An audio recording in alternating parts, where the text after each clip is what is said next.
Graça e paz a todos. Eu sou o pastor Gilberto Rebouças e nós estamos gravando uma doutrina para a igreja que vai ser colocada no YouTube, no meu canal Gilberto Rebouças e também na minha página no Facebook, dentro do meu Facebook, chamada de Comunidade Bíblica Online. Nós vamos abrir as nossas Bíblias no capítulo 41, a partir do versículo 17, onde vai contar a história do sonho de Faraó e a interpretação de José. E hoje nós gostaríamos de, como tema, falar da imprevisibilidade da vida. A imprevisibilidade da vida.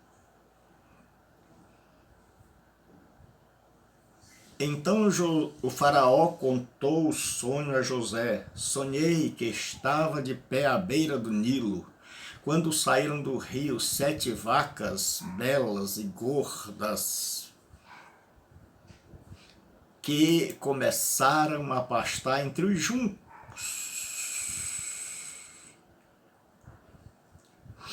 E ele diz, depois saíram outras 7 raquíticas, muito feias e magras. Nunca vi vacas tão feias em toda a terra do Egito. As vacas magras e feias comeram as 7 vacas gordas que tinham aparecido primeiro. Mesmo depois de havê-las comido, não parecia que o tivessem feito, pois continuavam tão magras como antes. Então acordei. Depois tive outro sonho, vi 7 espigas de cereal, cheias e boas, que cresciam no mesmo pé. Depois delas brotaram outras 7, murchas e mirradas, ressequidas pelo vento leste.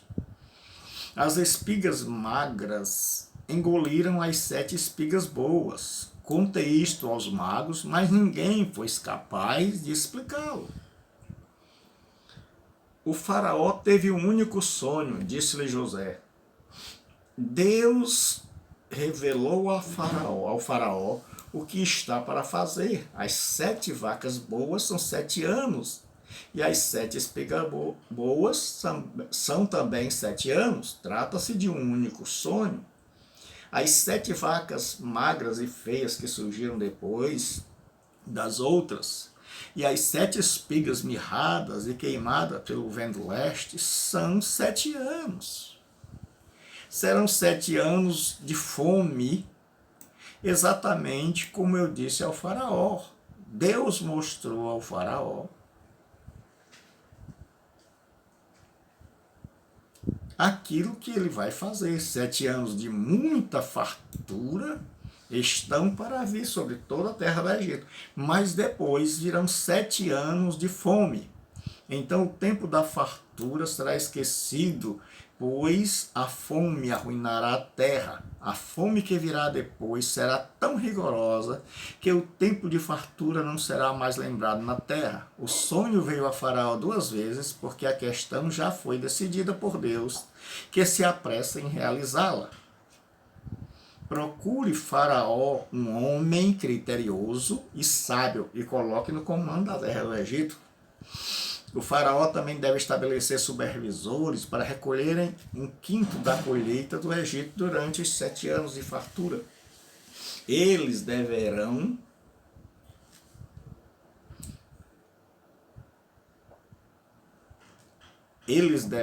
recolher,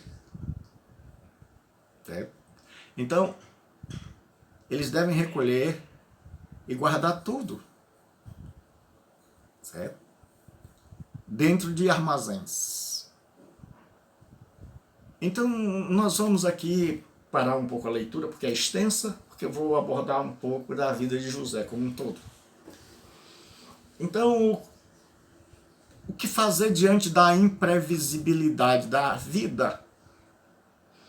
A vida não é previsível, a vida não é estável.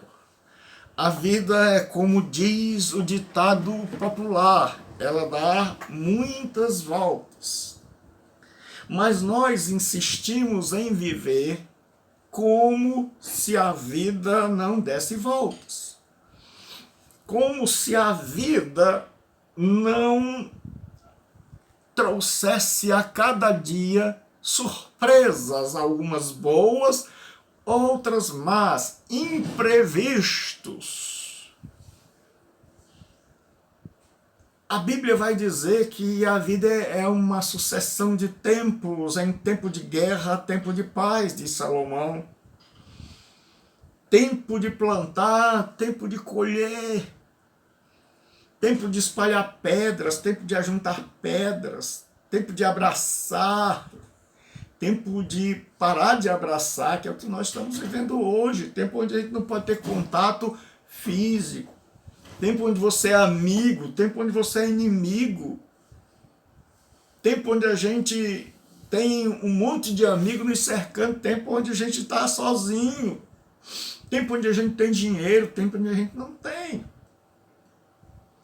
Então, se você olhar a sua vida, ela é composta de etapas, de mudanças, e nessas mudanças que a vida dá, nestas voltas que a vida dá, existem muitos imprevistos. A vida é imprevisível, ninguém pode dizer como será amanhã. E nós estamos diante de uma pandemia, todo, e demos povo. Uma doença chamada Covid, provocada por um vírus chamado coronavírus. Então, coronavírus é o vírus que provoca a doença, e Covid-19 é a doença provocada pelo vírus. A questão é, esta pandemia é algo sui generis, ou seja, único do gênero, sui generis. E como nós devemos nos comportar? Há alguns que estão jejuando e orando para que passe. Há alguns na ciência que estão trabalhando valorosamente para criarem uma vacina, outros tratando daqueles que já estão doentes, arriscando a própria vida, e nós queremos parabenizar estas pessoas. Outros tentando fazer o isolamento social para que as pessoas não contraiam a doença e venham assim superlotar o sistema de saúde que já é tão precário, e que esse sistema não dê conta da demanda e aí muita gente morra à míngua. Tem gente que está assustada, preocupada, pensando no amanhã, pensando em como vão pagar as contas, pensando no que vão comer, pensando em como será.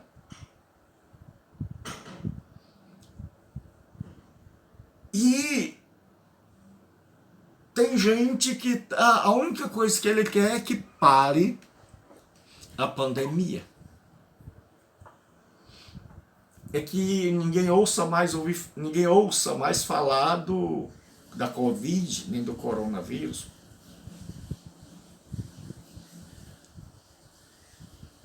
Mas se só isso acontecer, eu não sei se você já viu, e eu creio que já viu pela TV, a saída, a largada da corrida de São Silvestre, onde milhares e milhares e milhares de pessoas, após dada a largada, elas saem desenfreadas, correndo, acenando, vestidas de todo tipo de palhaço, de noiva, de presidente da república, vestida de todo jeito. As pessoas saem numa disparada. Se a pandemia parar e não houver aprendizado, não houver mudança, vai acontecer semelhante àquilo. Nós vamos ter uma multidão ávida por pecar, uma multidão ávida pelo sexo desenfreado, uma multidão que vai sair correndo para os bares, para as boates da vida, para roubar, uma multidão que vai sair para continuar do mesmo jeito. E aí, a nossa doutrina de hoje à noite da comunidade bíblica online é como me conduzir diante da imprevisibilidade da vida. Eu peguei o texto de José, porque se tem alguém que tem na vida imprevistos, esse é José.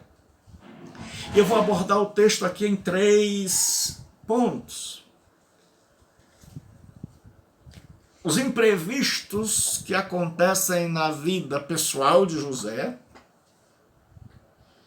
os imprevistos que acontecem no mundo onde José vive e os imprevistos que acontecem na família de José. Porque há imprevistos que acontecem só para nós. Há imprevistos que acontecem na nossa família. E há imprevistos como esse que acontecem no mundo em que vivemos. São imprevistos globais. E vamos destacar aqui algumas coisas, alguns imprevistos. José, seus imprevistos pessoais, ele está bem, ele é um rapaz que tem 10 irmãos, e ele agrada ao pai, ele trabalha trazendo relatório ao pai, ele trabalha fazendo a vontade do pai, ele é um bom rapaz, ele é trabalhador. Mas Deus dá a José 2 sonhos. E nestes sonhos José vai se levantar como líder dos seus irmãos e como líder, inclusive, do pai e da mãe. Ele vê no primeiro sonho que os feixes dos irmãos se curvam ao feixe dele. Isso não era comum, porque naquela época, depois do pai, o filho era o primogênito e José era o último. Mas Deus pega os últimos e bota em primeiro. Não se preocupe em qual lugar você está na fila. Se preocupe em como você está diante de Deus. Em qual lugar da fila Deus está. Se ele está lá no último lugar, ou se ele está em primeiro lugar, ou se ele está no meio da fila.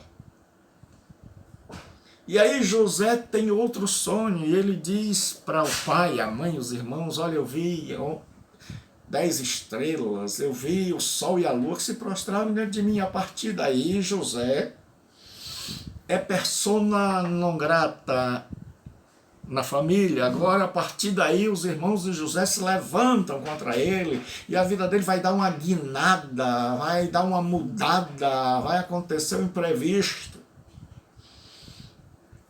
E os irmãos pegam José, o prendem e decidem o que fazer com ele, querem matá-lo, mas por intervenção de Judá, não matam.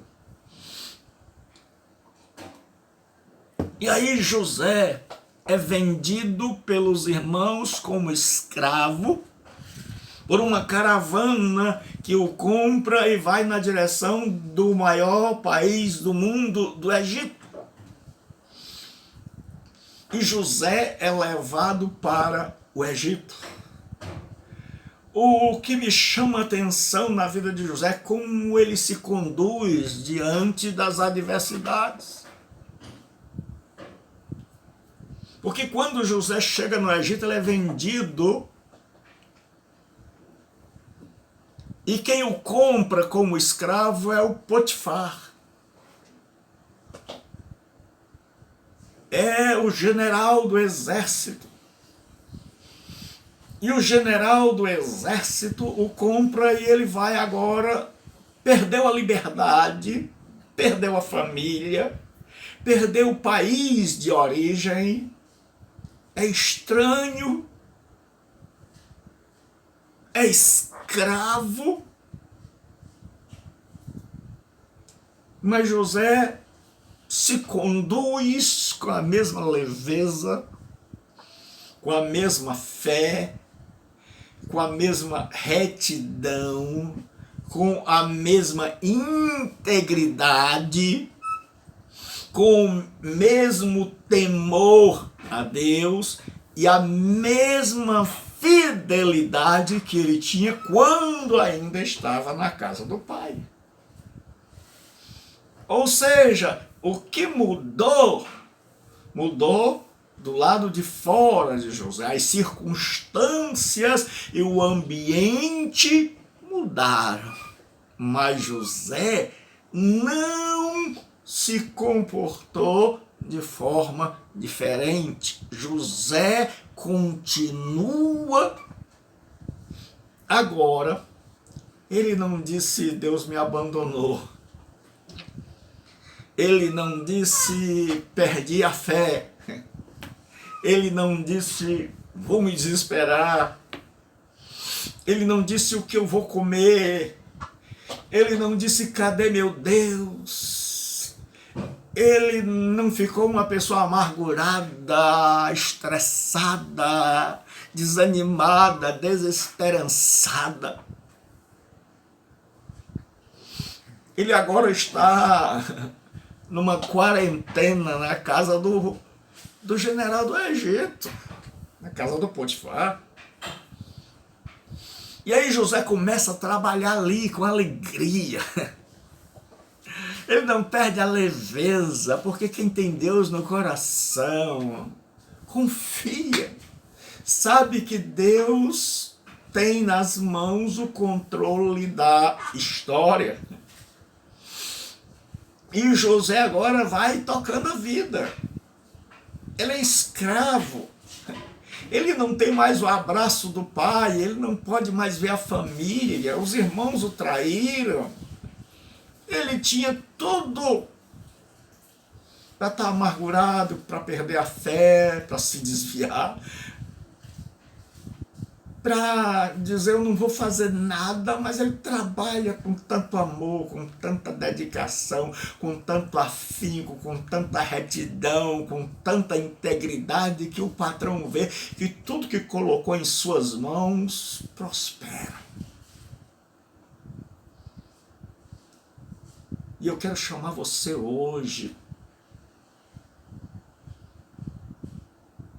para que você continue sendo